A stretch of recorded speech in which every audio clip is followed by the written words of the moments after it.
Today we're looking at the GR2. Some might seem it's just a bag that fits in between the GR1 and GR3. What's the difference? Is it just size, capacity? Absolutely not. There's lots of features that you might like about the GR2, and there might be features you hate and you want a GR1 and GR3. Let's take a look at everything that makes the GR2 unique and see if it's the right bag for you. It's the GORUCK GR2.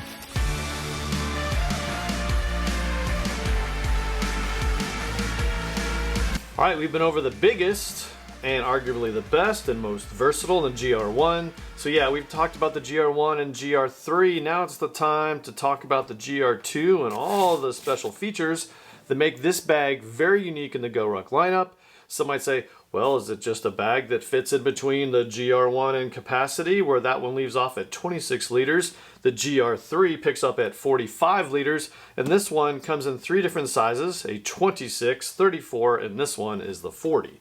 So is that it? Just it's in the middle between those two bags in terms of capacity? No, there's actually a lot more in this bag that make it very unique and might be the differentiator for you to say, this is the bag for me in all sizes, from the 40 liter, do everything, travel everywhere size, and maybe it's a little less than the 45 liter. But yeah, it's got a lot of features that I might like. Or it might be in the 26 liter, the best everyday carry. What makes this bag different? We're gonna break it out apart. We're gonna look inside. Well, we're not gonna break it because I wouldn't want to put it back together or turn it into scars. But we're gonna take it apart. We're gonna look inside this bag. We're gonna see what makes it different. It's the GR2. Finally, after looking at all the other bags, we finally look at the GR2. GORUCK's GR2 fits squarely in the middle between the GR1 and GR3. Yes, in capacity, but there's a lot of important features that make this bag a lot different, namely the 2 compartment setup. So you got a main compartment that looks very similar to the other bags, but then you've got this top compartment that has some other unique features in it that really separate it. So really, if you're an organized person that really wants a pocket for everything, this is going to be the option for you because of that ability to put things in different places, access them from different sides, and get access to everything and be more organized. If you're somebody that wants everything in a big old compartment and just be able to look it all in one place, this is not going to be the bag for you. And then a GR3, if you're traveling long distances or with a lot of stuff, would be the one for you. If you're everyday carry, you want to see everything in one spot, then the GR1 line of bags, either a 21 or 26 liter, would be the bag for you. If you haven't seen either of those videos, I did a review on the GR1, so link here on that one. And then I also did a link on the GR3. You can check that one out. I also did a comparison of a Rucker and the GORUCK bags. You can check that one out here too. Fundamentally though, this bag is very similar to their bags. This one is 1000D Cordura. This is what the original design was. They're starting to make them in 500D, so the overall bag's a little bit lighter. Weight-wise, this bag's right in the middle. It's about a pound heavier than the GR1, about a pound lighter than the GR3. The 500D though, I would have to guess is a little bit lighter than this one, just based off of that. All right, so let's take a look at the general features of the GR2. So this GR2, again, 40 liters, so it's a little bit bigger and taller. And you can see MOLLE on the front and sides. So based off of the size of this bag, you could put the padded hip belt on there and carry it around, and it would sit on your hips. And so that would be a great addition for this bag if you were going to carry it long distances and wanted an alternate carry method. So definitely a padded hip belt would fit on there and fit and lace through the MOLLE. And then different MOLLE all around. The back, you can see that has the shoulder straps like the rest of the GORUCK family of bags. Shoulder straps padded with MOLLE running down it, and of course the ability to put accessories on there. This one has a sternum strap. You could put the hose retainer clips on there and route hydration through the top. Again, if you padded handle on the top, and then the ability to route the a bladder hose through the main compartment into on the shoulder straps if that was your jam. Standard patch panel on the front. This one's the leather GORUCK one, a reversed flag. This one has, just like the rest of the GORUCK family of bags, has the bomb-proof laptop compartment. It goes all the way to the bottom as a false bottom. Definitely fit a full-size laptop in there and it would be completely protected. Why? Because just like the other GORUCK bags, has a frame sheet in there. Again, accessible by this Velcro opening, but then again, thick frame sheet in there, so if you had bigger items in there, carrying it long distance, or if you decided to use this bag and put dumbbells in there, this frame sheet's going to deflect those impacts against your back. Also, it's going to give it a lot of rigidity to the bag as you load it up or have less stuff in there. No compression straps like you'd see on the GR3, but you can send this into Scars and they'll put cool stuff like side handles on there, do some custom paracord handles, that kind of stuff. But you could definitely get those added, and even compression straps. So those might be some popular items that you might customize the GR2 with, especially in this larger size. That's the outside features. Oh, front slash pocket, just like all the other bags. So for those quick access items, and it goes all the way to the bottom, so you can put a bigger item like a laptop in there for sure. All right, that's the outside. Let's look inside the bag to see what makes it different from the GR1 and GR3. So right in the front compartment of the GR2 is where we start to see how this bag is different from everything else. And you can see right in the very top of this main compartment, or the front compartment, is what looks to be like a sewn in padded field pocket. Well, it's not padded, but it is sewn in and it has a lot of the features that you would see in the padded field pocket. Padded field pocket video right here if you want to know what those actually are. And you can definitely got some elastic pockets in there, so you can put your toiletries right in here, or camera items or something in here.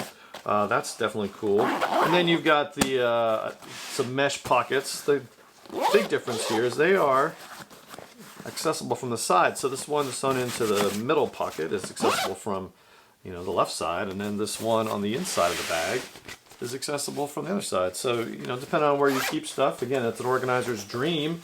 You can put stuff in there and know exactly how to get to it.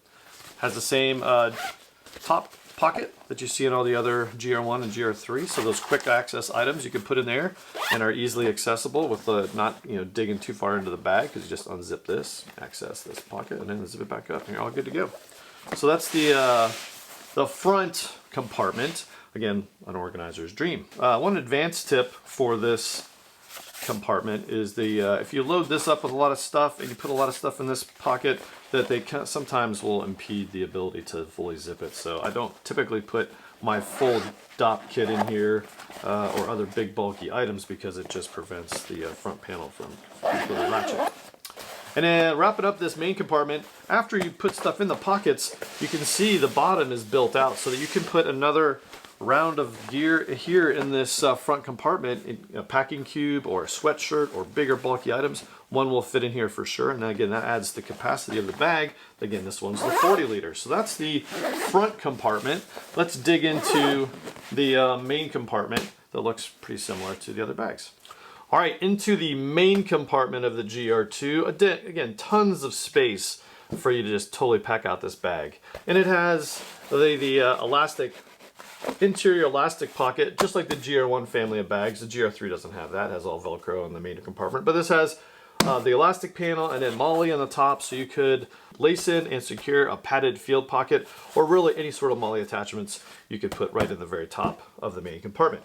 Has the ability to route a bladder hose. Again, like I showed you on the outside, this is where it would go in, and that one will reach right through. And you'd have to attach it by a D-ring, but you could attach a D-ring bladder inside, maybe secure it with the elastic pocket, and then route the bladder hose to the front. Front of this main compartment, we'll see what we typically would see on the inside of a GR1 or the GR3 for that matter. But this GR2 has two zip mesh pockets on the inside, so again, you can organize stuff in here, in the front compartment, everywhere, and that's really all the interior features of the GR2. That's what this bag looks like on the inside. Let's see how the standard loadout fits in. The standard loadout video here about how we break that down, but essentially a weekend's worth of gear, how it fits into here, and see how much room we have left. It's going to be probably a lot, so let's do it. Let's pack the GR2 40 liter with the standard loadout.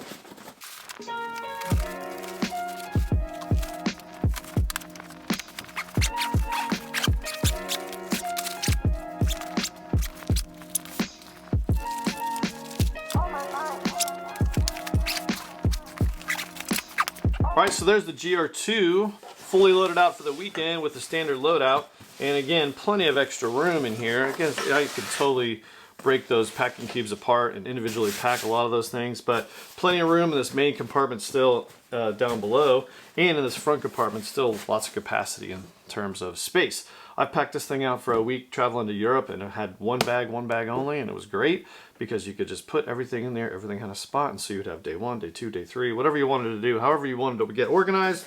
The GR2 allows you to do that perfectly, way more than the GR1 or GR3 allows, mostly because of the compartments and all the different pockets you got. So that's a standard loadout in the GR2. Big fan. And again, you can see how when you fully pack out this top pocket on the inside front part of the bag and this other sewn in compartment, that makes it a little tough on the front. So that's just something to be aware of. You really can't pack out fully both of those pockets without sort of getting into trouble in the front. But well, let's see if we can fit this fully loaded out, packed out GR1 on the inside and see if that's an option for you.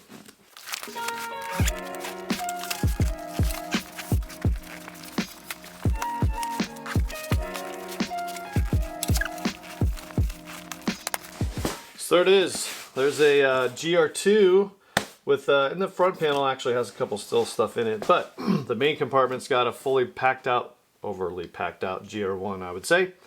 But it fits in the main compartment of the GR2, 40 liter. So there you go. You could conceivably pack out your GR1 with everything you needed, then put that inside the GR2, and then you could pack out the rest of it with all the other space that you might have.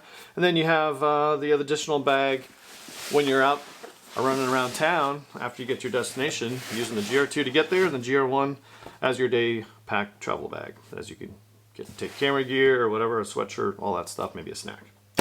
So there you go, that's the features of the GR2. What makes this bag different, and what might be the main reason you would choose this bag over the GR1, the bigger size, or the 40 liter? Well, to be honest, it's the ultimate organization the GR2 provides, and so you can, like I showed you, all the individual pockets on the inside, have a pocket designed for each part of your gear, and it just goes in there. So down to the 26 liter GR2, you could again use it as an everyday carry and have the ability to put things into place and it wouldn't move around, and everything has its place. Up into the 40 liter size, you have a week-long travel bag, one bag to rule them all, travel kind of thing, and then you could do that with this. What about a fitness mode? Would you want to use this in a fitness mode? Well, you could.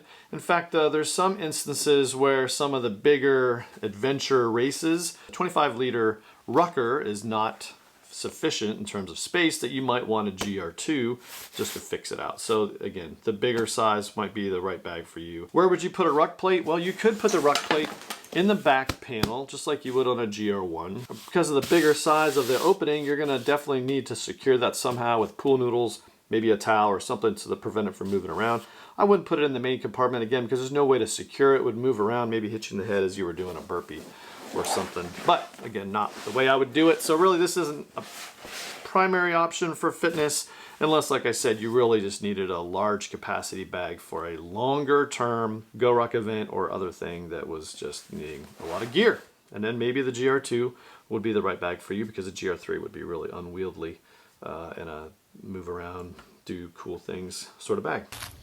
So there it was, the GR2 and all its organizational pockets and structure. It's great for some people, not great for everybody, depending on how you want to pack. You might want a big open capacity bag like a GR3, or a bigger capacity GR1 like the 26 liter. But for others, maybe you want a pocket for everything. If that's the kind of person you are, then I think the GR2 definitely fits and should be in your arsenal. It's great for some. Maybe others, it might be a little frustrating because you could lose things in a lot of those pockets. But then again, there's something for everybody. That's the beautiful thing about the GORUCK bag line of bags. So there it was, quick and dirty on the GR2 and how it fits. Up next is probably going to be a video that compares all the three, maybe looks at accessories, maybe a kit bag. I haven't really decided yet, but either way, I hope you liked this video. Give it a thumbs up if you did. Subscribe to the channel so you can see what's happening next. And we're going to just continue to enjoy a beautiful fall day. The bugs came out. Why are the bugs back out? It warms up a little bit, all the mosquitoes come back out. I think it's spring already, but it's not. It's still fall. So we'll see you next time. Enjoy the great outdoors.